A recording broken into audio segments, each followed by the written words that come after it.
नमस्कार, गुलिस्तान न्यूज में आपका स्वागत है और उत्तराखंड के इस खास बुलेटिन के साथ मैं शीतल शर्मा बुलेटिन की शुरुआत करेंगे। लोकसभा चुनाव 2024 के लिए कांग्रेस ने उत्तराखंड में अपने उम्मीदवारों के नाम का ऐलान कर दिया है। कांग्रेस ने उत्तराखंड की 3 सीटों पर अपने प्रत्याशियों की घोषणा की है। टिहरी गढ़वाल सीट से जोत सिंह, गढ़वाल से गणेश गोदियाल और अल्मोड़ा से प्रदीप टम्टा को टिकट मिला है। लेकिन हरिद्वार नैनीताल लोकसभा सीट पर अभी सस्पेंस बना हुआ है। इस खबर पर भी अधिक जानकारी लेंगे, लेकिन पहले आपको बताएंगे कि किस तरह से अब उत्तराखंड के अंदर भी कांग्रेस में सीट बंटवारे को लेकर एक सस्पेंस है। सीट प्रत्याशियों को लेकर सस्पेंस है, जिसमें 3 प्रत्याशी फिलहाल कांग्रेस की तरफ से सामने आ गए हैं, लेकिन 2 सीटों पर अभी फिलहाल सस्पेंस बरकरार है और लगातार इस पर मंथन भी कांग्रेस की तरफ से चल रहा है। पूरे देश में राजनीतिक सरगर्मियां फिलहाल तेज हो गई हैं। एक तरफ बीजेपी भी अपने प्रत्याशियों के नाम घोषित कर रही है, दूसरी तरफ अब कांग्रेस ने भी अपने प्रत्याशी उत्तराखंड में सामने रखे हैं। धनराज गर्ग हमारे साथ इस वक्त इस पर अधिक जानकारी के लिए जुड़ गए हैं। धनराज जी, उत्तराखंड में कांग्रेस को कौन सी बड़ी चुनौतियां हैं? फिलहाल 3 सीटों पर जो है वो अपने प्रत्याशियों के नाम रख दिए हैं। अब 2 सीटें हैं जिसपे सस्पेंस बरकरार है। जरा समीकरण कैसे बन रहा है? क्या कांग्रेस के सामने कोई बड़ी चुनौती है इन 2 उम्मीदवारों के लिए? जी बिल्कुल शीतल, देखिए जिस तरीके से लोकसभा की चुनाव की जो सरगर्मियां हैं वो उत्तराखंड के अंदर तेज होती हुई नजर आ रही है, क्योंकि आपने देखा होगा कि बीजेपी ने हाल ही में एक लिस्ट जारी की थी और अपने 3 प्रत्याशी घोषित किए थे। लेकिन अभी बीजेपी के भी 2 प्रत्याशी जो है अभी बाकी हैं, उनपे भी संशय बरकरार है। तो वहीं कांग्रेस ने भी अपना पत्ता फेंक दिया है और कांग्रेस ने भी 3 प्रत्याशियों के नाम घोषित कर दिए हैं और 2 स्थानों पर अभी भी संशय बरकरार है, क्योंकि यदि हम हरिद्वार सीट की बात करें या नैनीताल सीट की बात करें तो इन पे अभी भी सिर्फ नेतृत्व को भेजी गई थी। वो लंबी चौड़ी लिस्ट थी, 42 प्रत्याशियों की लिस्ट दावेदारी की भेजी गई थी और उनमें से चुनकर कहीं ना कहीं अभी तक जो कांग्रेस के सामने चुनौती है, उनमें से सिर्फ 3 ही लोगों को अभी तक टिकट मिल पाया है और आगे जो 2 सीटें हैं उन पर भी जल्द ही कहीं ना कहीं प्रत्याशी घोषित करने की कयास लगाए जा रहे हैं। लेकिन अभी देखा जाए तो जो टिहरी सीट है उस पर जो अपने जोत सिंह गनसोला है उनको उतारा गया है और वहीं पौड़ी सीट पर गणेश गोदियाल को उतारा गया है और अल्मोड़ा से प्रदीप टम्टा को कहीं ना कहीं प्रत्याशी बनाया गया है। और अब जो 2 सीटें बची हैं उन पर भी जल्द ही संशय साफ हो जाएगा और जल्द ही उन पर भी कहीं ना कहीं टिकट का बंटवारा हो जाएगा। और अब धनराज जी, कांग्रेस ने भी जो 3 उम्मीदवार उतारे हैं उसमें से 2 उम्मीदवार ऐसे हैं जिन्होंने पहले चुनाव नहीं लड़े हैं, लोकसभा के चुनाव, वो नए चेहरे हैं और एक ऐसा चेहरा है जो पुराना चेहरा है। तो क्या कांग्रेस भी अब नए चेहरों पर जोर दे रही है, नए चेहरों पर दाव आजमाने की कोशिश कर रही है? जी बिल्कुल, देखिए जिस तरीके से आपने देखा कि जो अभी तक प्रत्याशी घोषित किए गए हैं उनमें से साफ तौर पर देखिएगा कि जो 2 चेहरे हैं वो कहीं ना कहीं बिल्कुल नए चेहरे हैं। हालांकि भले ही वो विधायक रह चुके हों, लेकिन यदि केंद्र की बात करें, क्योंकि लोकसभा का चुनाव है, तो इस लोकसभा चुनाव में कहीं ना कहीं वो दोनों चेहरे ही नए चेहरे माने जा रहे हैं। और देखिएगा कि एक पूर्व सांसद पर भी दांव खेला है कांग्रेस ने। अब देखने वाली बात होगी कि जो समीकरण कांग्रेस बना रही है, क्या वो समीकरण हो पाते हैं नहीं। यदि उनके जो प्रत्याशी घोषित किए गए हैं, यदि उनकी बात करें तो गणेश गोदियाल एक बड़ा चेहरा उत्तराखंड का है, कांग्रेस का चेहरा है और पहले प्रदेश अध्यक्ष भी रह चुके हैं और विधायक भी रह चुके हैं। तो कहीं ना कहीं उन पर दांव खेला गया है। और वहीं जोत सिंह की यदि बात करें तो उन पर भी दांव खेला गया है। वो भी नया चेहरा है, भले ही वो विधायक रह चुके हों, लेकिन सांसद के रूप में कहीं ना कहीं उन पर पहली बार ये कहा जा सकता है कि दांव खेला गया है। ठीक है, एक तरफ बीजेपी कह रही है कि हम पूरी मजबूती के साथ उत्तराखंड में हैं और पिछले चुनाव में भी ऐसे देखने को मिला है, तो कांग्रेस के सामने कैसी चुनौती रहेगी विशेषकर उत्तराखंड के अंदर? जी बिल्कुल, देखिए कहीं ना कहीं कांग्रेस के सामने एक बड़ी चुनौती ये जरूर है, क्योंकि बीजेपी एक अच्छी पार्टी है, राष्ट्रीय पार्टी है। और आप देखिएगा कि बीजेपी की जो 5 सीटें हैं उत्तराखंड की लोकसभा की, वो अभी भी बीजेपी के पास है। और यदि आने वाले समय की बात करते, देखने वाली बात होगी कि क्या कांग्रेस उसमें कोई दांव पेच लड़ा पाएगी या नहीं लड़ा पाएगी। क्योंकि देखा जाए कि अभी तक जो सेंध कांग्रेस लगाने की कोशिश कर रही है, बीजेपी की जो सीटें हैं 5 उनमें सेंध लगाने की कोशिश कांग्रेस की तरफ से जरूर की जा रही है, क्योंकि लगातार बैठकों का दौर उत्तराखंड के अंदर जारी है। और आप देखेंगे कि शीर्ष नेतृत्व का भी कहीं ना कहीं मार्गदर्शन लगातार कांग्रेस को मिल रहा है। ठीक है, बहुत बहुत शुक्रिया आपका धनराज तमाम जानकारी के लिए। और कांग्रेस ने फिलहाल उत्तराखंड के अंदर अपने 3 प्रत्याशी उतार लिए हैं। 2 प्रत्याशी के नाम अभी वहां पर जो है वो सस्पेंस बरकरार है। ऐसे माना जा रहा है कि बहुत जल्दी कांग्रेस इन 2 प्रत्याशियों पर भी मोहर लगा सकती है। फिलहाल जो 3 सीटें हैं उन पर 2 नए चेहरे हैं, एक पुराना चेहरा रखा है। यानी बीजेपी जहां एक तरफ नए चेहरे उतारने की कोशिश कर रही है, दूसरी तरफ कांग्रेस भी अब नए चेहरे पर दांव खेलने की कोशिश कर रही है।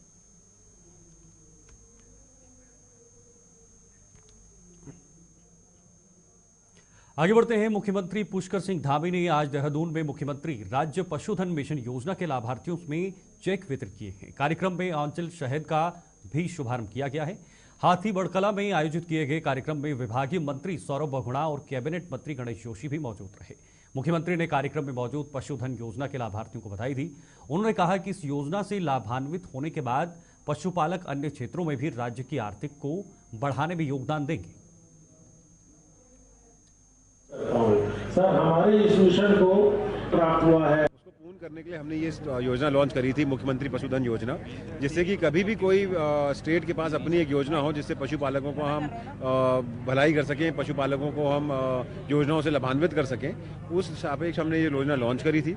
इसका लक्ष्य हमने एक साल का 1500 लाभार्थियों का रखा था, लेकिन क्योंकि ये योजना इतनी अच्छी है तो हमको पहले साल में ही अभी तक हमको लगभग 1800 लोगों ने अभी तक इसमें अप्लाई किया हुआ है। 1500 लोगों की योजनाओं को लगभग हमारे जो बैंक्स हैं उनको स्वीकृति मिली है और 180 लोगों की फाइनल स्वीकृति मिलकर हमने 4 करोड़ 8 लाख रुपए इस योजना के अंतर्गत वितरण करा है और 180 लोग उसमें लाभान्वित हुए हैं। कोशिश हमारी यही है कि जो पूरे के पूरे 1800 लोग हैं इनको इस वर्ष में हम लाभान्वित कर दें। और उसी के साथ साथ जैसे मैंने आपको भी मंच पर योजनाएं गिनाई हैं, चाहे वो गोट वैली योजना हो, चाहे वो कुकुट वैली योजना हो, बॉयलर फार्म योजना हो, इन सबको अगर आप देखें तो इसमें लगभग हम लोग अभी तक 5,500 से 6,000 परिवारों को पशु योजनाओं के द्वारा लाभ। चलिए, यहाँ वक्त एक छोटे से ब्रेक का है। ब्रेक के बाद जल्द लौटेंगे। हमलावर है जिसके चलते आज कांग्रेस प्रदेश अध्यक्ष करण बाहरा ने पार्टी मुख्यालय में प्रेस वार्ता कर बीजेपी को सवालों के कटघरे में खड़ा करने का काम किया है। करण बाहरा का कहना है कि बीजेपी और आरएसएस ने आज तक भारत के संविधान को स्वीकार नहीं किया है, जिसके चलते बीजेपी अब डॉक्टर बाबा साहेब अंबेडकर के बनाए संविधान को बदल देगी। ऐसे में पीसीसी अध्यक्ष ने मांग की है कि जातीय जनगणना के साथ आर्थिक मैपिंग जरूर होनी चाहिए। वहीं दूसरी तरफ बीजेपी प्रदेश अध्यक्ष महेंद्र भट्ट भी करण बाहरा के सवालों का जवाब देने से पीछे नहीं हटे। महेंद्र भट्ट का कहना है कि जब कोई इतना बड़ा दल बिना तथ्यों की बात करता है तो इसका मतलब है कि वह मुद्दाहीन है। वहीं महेंद्र भट्ट ने कांग्रेस पर आरोप लगाते हुए पूछा है कि कांग्रेस बताए कि जब देश में इमरजेंसी लगाई गई थी तब क्या संविधान की धज्जियां नहीं उड़ाई गई थी। देखिए, समय समय पर जब अमेंडमेंट किए जाते हैं किसी भी रूल में या कोई नया कानून बनाया जाता है तो उस समय की आवश्यकता के अनुसार बनाया जाता है और समय समय पर चीज़ें परिवर्तित होती रहती हैं। इस समय देश के संविधान को भारी खतरा है क्योंकि बीजेपी के सांसद ही इस बात को कह रहे हैं कि 2024 के चुनाव में 400 का संख्या पार करते ही हम बाबा भीमराव अंबेडकर के संविधान को बदल देंगे और ये बड़ी चिंता का विषय है। इस समय देश को ऊपर उठाने के लिए आवश्यक है कि जातीय जनगणना के साथ साथ आर्थिक मैपिंग की भी आवश्यकता इस समय आ रही है क्योंकि हमारे नीति निर्धारक जो कांग्रेस के विचारक हैं उनका ये मानना है कि देश के 99.50% से ज़्यादा लोग भागीदारी में पीछे हैं। एक विशेष वर्ग ही और कुछ ही जातियाँ ऐसी हैं जिनका सारी चीज़ों में कब्जा है। वहीं आर्थिक रूप में अगर आप देखें देश के कुल 24 लोगों में 16 लाख करोड़ रुपए के कर्जे भारतीय जनता पार्टी की सरकार ने माफ़ किए हैं। वहीं गरीबों को 10,000 5,000 रुपए की वसूली के लिए तंग किया जाता है, किसानों के कर्ज माफ़ नहीं किए जाते। तो ये अपने आप में एक चिंता का विषय है। इसीलिए हमारे राहुल गांधी और आदरणीय खड़गे जी ने नारा दिया है जिसकी जितनी भागीदारी उतनी उसकी हिस्सेदारी होनी चाहिए और साथ में आर्थिक मैपिंग की बात भी इसलिए की गई है कि सबको बराबर बढ़ने का, सबको बराबर विकसित होने का अधिकार इस देश में प्राप्त हो और इसके लिए ये दोनों कार्य आवश्यक है और दोनों सामने साथ चलें। इधर टिहरी के लोक निर्माण विभाग घनसाली के अधिशासी अभियंता द्वारा विगत 10 वर्षों से लंबित पड़ा चानी तिसराड़िया मोटर मार्ग का प्रथम चरण के विवाद का मौके पर जाकर समाधान किया है, जिसके लिए ग्रामीणों ने उनका स्वागत कर आभार जताया है। स्वीकृत होने के बाद भी इस सालों से चानी तिसराड़िया विनयखाल मोटर मार्ग का सर्वे नहीं हो पा रहा था, जबकि हाल ही में ग्रामीण उत्तराखंड राज्य आंदोलनकारी लोकेंद्र दत्त जोशी के नेतृत्व में शिष्टमंडल ने अधिशासी अभियंता डीसी नौटियाल को ज्ञापन सौंपा था, जिसे लेकर अधिशासी अभियंता ने तत्परता दिखाते हुए खुद गांव पहुंचकर सर्वे करवाया और ग्रामीणों का आपसी विवाद भी सुलझाया है। चानी गांव की सड़क 2013 में स्वीकृत हुई थी। काफ़ी समय पर हमारे विभाग द्वारा इसमें संरेखण किया गया लेकिन विवाद नहीं सुलझ रहा था। आज हमारे द्वारा इसके संपूर्ण आवासीय भवनों और जितनी भी भूमि है जहाँ से प्रस्तावित संरेखण है उसका स्थल पर निरीक्षण किया गया और इसमें देखा गया कि बीच में कुछ बहुत कम संरचनाएं आती हैं और अधिकांश इसमें भूमि आती है और अधिकांश लोग ज़मीन देने को तैयार भी हैं। तो हमने अपनी टीम को, सर्वे टीम को इसमें लगा दिया है और जल्द ही इसमें सर्वेक्षण करके इसके संरेखण का अंतिमीकरण। पुलिस ने देहरादून के पटेल नगर थाना क्षेत्र में हुई चोरी के मामले का खुलासा करते हुए एक महिला को गिरफ्तार किया है। पुलिस ने घटनास्थल के आसपास लगे सीसीटीवी कैमरों और मुखबिर तंत्र की मदद से इस महिला को दबिश देकर नोएडा से गिरफ्तार किया गया और इसके कब्जे से चोरी की ज्वेलरी भी बरामद की है। गिरफ्तार महिला की पहचान ललिता के रूप में की गई है। ये महिला चोरी की घटना को अंजाम देकर देहरादून से फरार होकर नोएडा में रह रही थी। देखिए, पटेल नगर में चोरी हुई थी जिसमें करीब 8 लाख की ज्वेलरी चली गई थी। इसमें जो पीड़ित है उनको ये शक था कि घर में जो उनकी काम वाली है वो गायब है और कहीं उसके द्वारा ये घटना न की गई है। क्योंकि जो लगातार सत्यापन अभियान चल रहा था उसके दौरान उसका जो टेम्परेरी एड्रेस था उसको नहीं मिली, लेकिन जब पुलिस द्वारा इसमें सुरागरसी की गई तो गाजियाबाद से अरेस्ट की गई है। इसका नाम है ललिता कुमारी और इससे करीब 8 लाख की ज्वेलरी बरामद हो गई है। और ये मूल रूप से आपके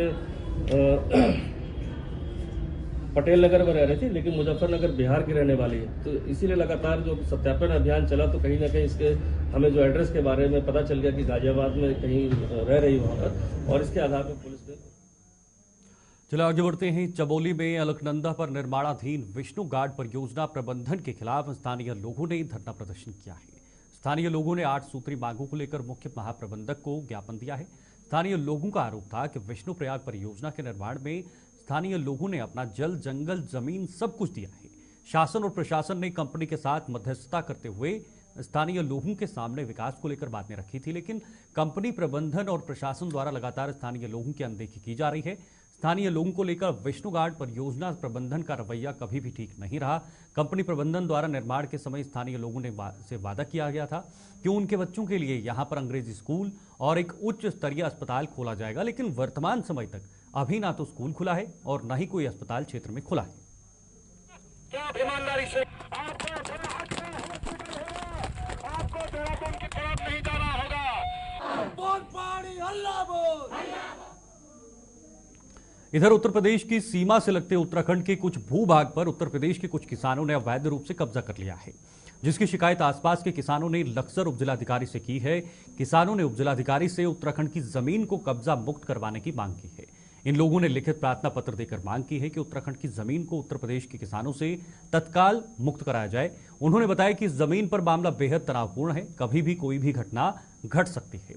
उपजिलाधिकारी गोपाल सिंह चौहान ने बताया कि मामला उनके संज्ञान में आया है। उन्होंने कहा कि खानपुर विधानसभा की कुछ जमीन जो उत्तर प्रदेश की सीमा से लगी है उस पर उत्तर प्रदेश के कुछ लोगों ने अवैध रूप से कब्जा कर लिया है। उन्होंने कहा कब्जा धारकों ने अपने क्षेत्रीय लेखपाल की रिपोर्ट पर जमीन पर कब्जा किया है। मामला बेहद गंभीर है। मेरे द्वारा खानपुर पुलिस व क्षेत्रीय राजस्व विभाग को जांच के निर्देश जारी कर दिए गए हैं। जांच रिपोर्ट आने पर अगली कार्रवाई भी की जाएगी। एक मामला मेरे संज्ञान में भी आया है कि कुछ यूपी के जो लोग हैं उन्होंने हमारी जो उत्तराखंड की जो जमीन है उस पर कब्जा वगैरह उन्होंने किसी कोई जो लोकल जो पटवारी है यूपी का उसके रिपोर्ट के बेस पे या सर्वे अमीन की रिपोर्ट थी उसके बेस पे उन्होंने कब्जा कर लिया है।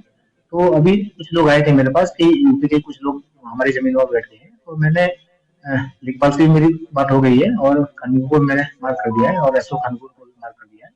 एक बार जांच हो जाएगी, अगर ये गलत तरीके से बैठे होंगे तो इनको वहां से हटवाया जाएगा। बढ़ते आगे, बागेश्वर के कपकोट नगर पंचायत अंतर्गत सरयू नदी में नहाने उतरे एक युवक करंट के चपेट में आ गया। गंभीर हालत में युवक को कपकोट अस्पताल में पहुंचाया गया, जहां डॉक्टरों ने उसे मृत घोषित किया है।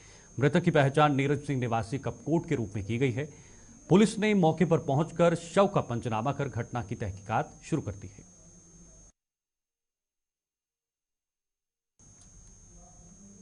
जैसे ही रमजान का महीना शुरू हुआ है वैसे ही फलों के दामों में बढ़ोतरी हो गई है। जब हमारे संवाददाता नसीम मलिक ने फ्रूट्स की दुकानों पर जाकर फ्रूट्स के दामों में हुई बढ़ोतरी के बारे में जानने का प्रयास किया तो पता चला कि आज से ही अधिकतर फ्रूट्स के दामों में 10% की बढ़ोतरी हुई है। वहीं फैनी खजला वालों के मुताबिक मौजूदा समय में पहले जैसी दुकानदारी नहीं है, फिर भी उन्होंने रमजान के महीने में पहले से कम दाम किए हैं। वहीं मुस्लिम समुदाय के लोगों के मुताबिक यह महीना बहुत अफजल होता है।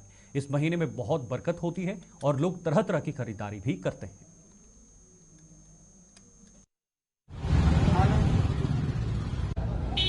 फर्क पड़ा? देखो 10-20 रुपए किलो तो बढ़ ही गया।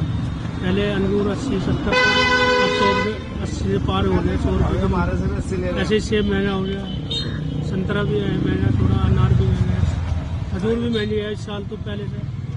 सारी दुकानदारी पर किस तरह का फर्क पड़ा? दुकानदार बढ़ी है? दुकानदार तो अभी बढ़ी नहीं, लेकिन बाजार मंदा तो है ही, कारोबार तो ऐसे ही चल रहा है। क्या कारोबार की वजह से माने कि इस वक्त ज़्यादा नहीं दिख रहा सामान? जी जी।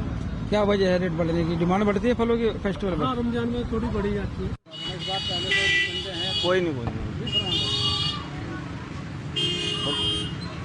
आज रमज़ान का पहला रोज़ा है, माशाल्लाह से आज स्टार्टिंग हुई है और ये सब सामान रमज़ान के लिए होता है, शहरी के लिए होता है। ये फेनी खजला है, फेनी है, ब्रेड है, शीरमाल है, पापे हैं, सिवई है जी। रेट तो हर साल ही बढ़ता रहता है, कम बढ़ती होती रहती है रेट, कोई फ़र्क तो है ही, थोड़ा बहुत महंगाई का थोड़ा सा है ही। हाँ, मार्केट में मंदा का दौर है, थोड़ा कम है, कम रहती है। खजूर सेल ज़्यादा होती है हमारी, हम रेट कम रखते हैं, मार्केट से 10 रुपये हर खजूर पर कम रखते हैं। खजूर हमारे पे कलमी है। आज आपको दिल्ली लिए चलते हैं, जहां पर इस वक्त अरविंद केजरीवाल वर्चुअली एड्रेस कर रहे हैं। कुछ लोगों का कहना है कि ये पूरा का पूरा खेल वोट बैंक बनाने की गंदी राजनीति है। इन तीनों देशों से 1.5-2 करोड़ लोगों को अगर भारत ले आया गया और उनको चुन चुन के इस तरह देश के अलग अलग भागों में बसाया गया, जिससे जहां जहां बीजेपी के वोट कम है वहां झुग्गियां डाल के इन लोगों को वहां बसाया गया, तो वहां बीजेपी का एक पक्का वोट बैंक तैयार हो जाएगा, बीजेपी के वोट बढ़ जाएंगे। और आने वाले इस चुनाव में तो नहीं, आने वाले भविष्य के चुनाव में बीजेपी को इससे बहुत बड़ा चुनावी फायदा मिल सकता है, ऐसा कुछ लोगों का कहना है। मुझे नहीं पता ये सच है कि गलत, लेकिन सबसे बड़ा प्रश्न है कि बीजेपी ये क्यों कर रही है। एक तरफ बीजेपी की हरियाणा सरकार हरियाणा के बच्चों को रोजगार देने में असमर्थ है।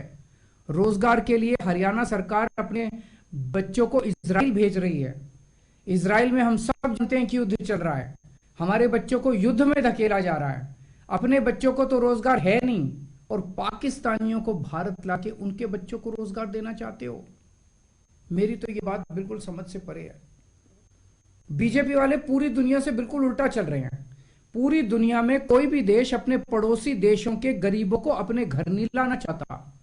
पड़ोसी देशों के लोगों को अपने देश में आने से रोकने के लिए पूरी दुनिया में हर देश तरह तरह के कानून आता है, बॉर्डर पे दीवारें लगाता है, बॉर्डर पे बिजली डाली जाती है ताकि पड़ोसी देश का कोई व्यक्ति हमारे देश के अंदर ना आ सके।